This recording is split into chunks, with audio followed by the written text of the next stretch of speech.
Il n'y a pas d'opération où les forces spéciales n'auraient pas leur place, et dans un conflit de haute intensité, je suis sûr qu'elles produiront des effets importants. Pour autant, les forces spéciales doivent bien prendre conscience, et nous aussi d'ailleurs,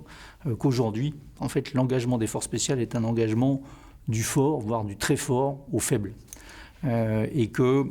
dans la préparation, dans la technicité, dans la spécialisation, dans l'expertise, l'engagement des forces spéciales aujourd'hui est quelque chose qui vise à réduire l'incertitude à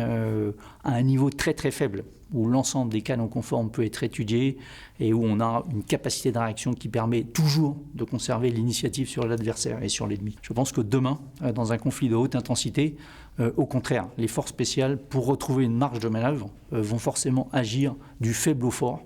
et qu'elles vont devoir accepter et devoir prendre en compte, et d'ailleurs ce sera probablement un de leurs atouts, une part beaucoup plus importante d'incertitude.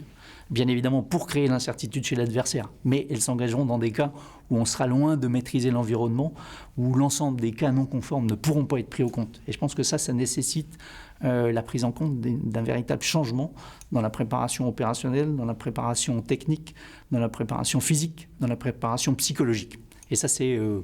dans l'engagement des forces spéciales dans le conflit de haute intensité, est un vrai défi.